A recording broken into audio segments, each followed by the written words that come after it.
The video game back catalog is a concept I truly appreciate. The possibilities are endless, with a plethora of games to experience in this day and age. My tactic is simple. Find a game you want to play, and play it. In this video, join me as I look back on the last 6 games I played in 2022. Last year, I picked up a loose copy of Kirbys Block Ball from one of my favorite local retro game stores. I really like the game's Arkanoid-style mechanics with some added Kirby gimmicks. I completed the first 10 levels of the game, but have not unlocked the final King DDD boss level because I only achieved passing borderline scores for the first 3 levels. The game's paddle could often be found on all 4 corners of the screen, making for some chaotic gameplay. Pressing the A button right as the ball hits a paddle turns it into a puffed up Kirby and launches his ass at blocks to gain more points. Kirby has the ability to gain 4 different types of special ability power-ups that really help with clearing certain levels. There are also 4 different minigames you can play to gain some extra lives.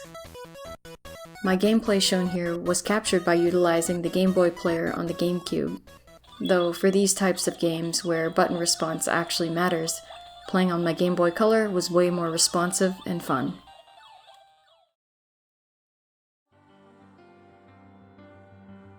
My cousin recommended Persona 5 Royal to me back in 2021, and shortly after he did so, I picked up the PS4 Steelbook Edition off of eBay. It took me a little over a year to complete the main story of the game. My favorite characters were Sae and Mona. My favorite aspects of the game included auto-battle grinding mementos for hours, playing as mice, and constantly brewing and drinking various coffees at night. I finished the game in about 122 hours and enjoyed experiencing the story. My first day of playing the game was interesting because as I was getting introduced to the game's concepts, I felt slightly overwhelmed and thought the game may not be for me. Though, right as this thought crossed my mind, I looked at the time and realized that I had at that point been playing the game for 11 hours straight. And that's just the type of game it was for me. It didn't really matter what I was doing because I was constantly progressing, which is how the rest of my playthrough carried out. The music in the game was enjoyable, with my 3 favorite tracks being Sae's Palace music, the Final Palace music, and of course, Layer Cake.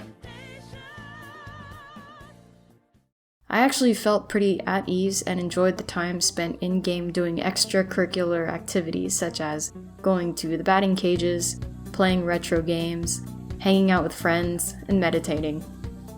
There was just a simplicity about it that I really appreciated. A funny memory I had playing this game happened while I was grinding away in mementos.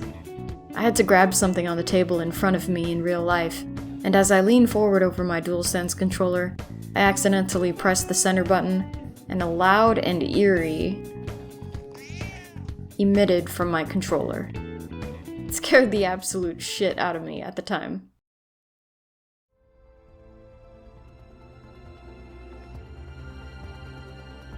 With Red Hood being my favorite out of the 4 Gotham Knight's protagonists, I selected him for my playthrough of the game. Following the death of Batman, the game's main storyline revolved around the growing tensions between the League of Shadows and the Court of Owls. The Bat-Kids are left trying to cope with the loss of Bruce, while at the same time dealing with the legacy he left behind as Batman out in the streets of Gotham City. Story-wise, I mostly enjoyed playing through the Court of Owls levels because I found the atmosphere of the occult Gotham organization to be a bit fascinating. Red Hood's gameplay gave me the opportunity to pummel my enemies up close or stand back and shoot them from afar. I could even be stealthy if I tried hard enough.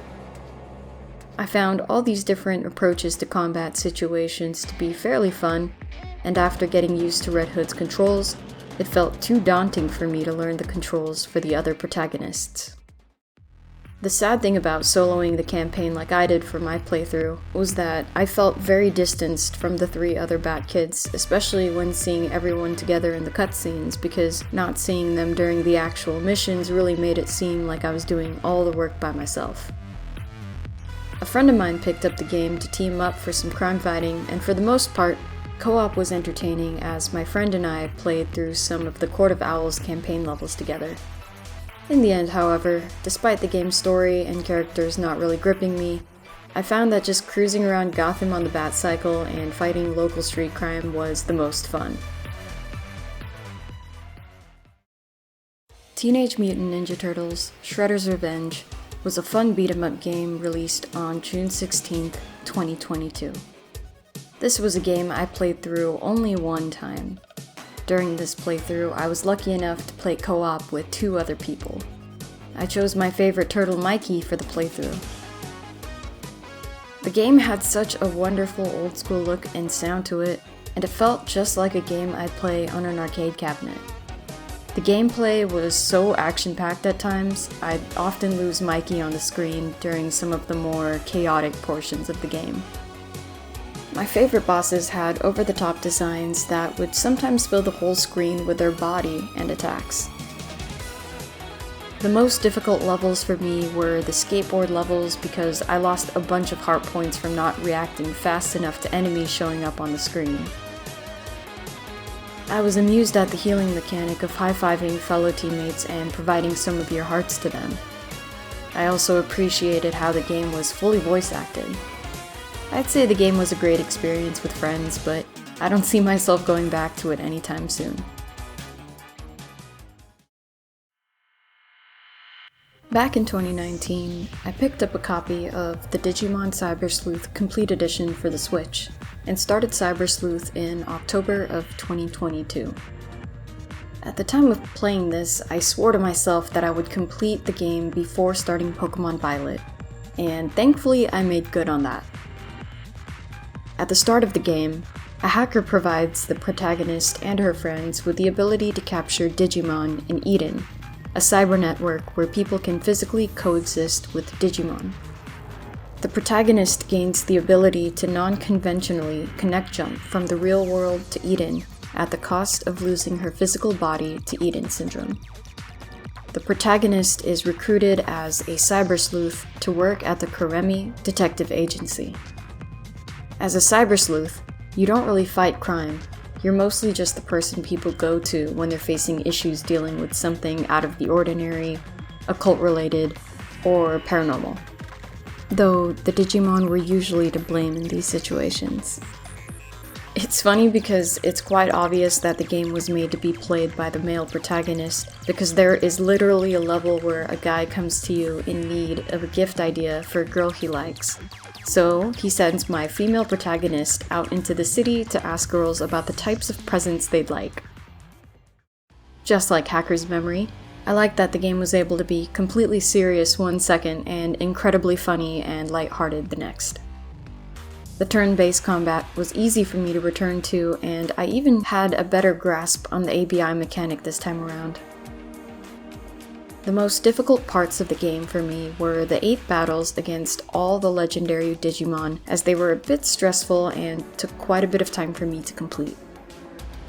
I enjoyed Cyber Sleuth's story more than Hacker's Memory because I was more invested in the game's characters. And in retrospect, I definitely should have played this game before playing Hacker's Memory.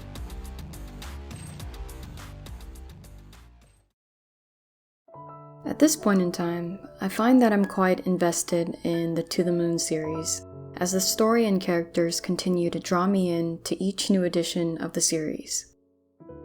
Imposter Factory plays out as a prequel of sorts to the series and builds upon the lore of the previous games. You play as a character named Quincy and are thrown into the game with little context, arriving at a mysterious mansion at the start of the game. I enjoyed playing through the game completely blind and coming upon each revelation as the story progressed. The game's pixel art is beautiful and so simple. It always astounds me how in-depth the story is and how each game and minisode in the series is connected. The music in the game continues to be incredibly well done, leaving me feeling very emotional, in a good way. Just like prior installments, Imposter Factory served as another reminder for me to appreciate life for all that it is, and I look forward to seeing where the story goes in the future.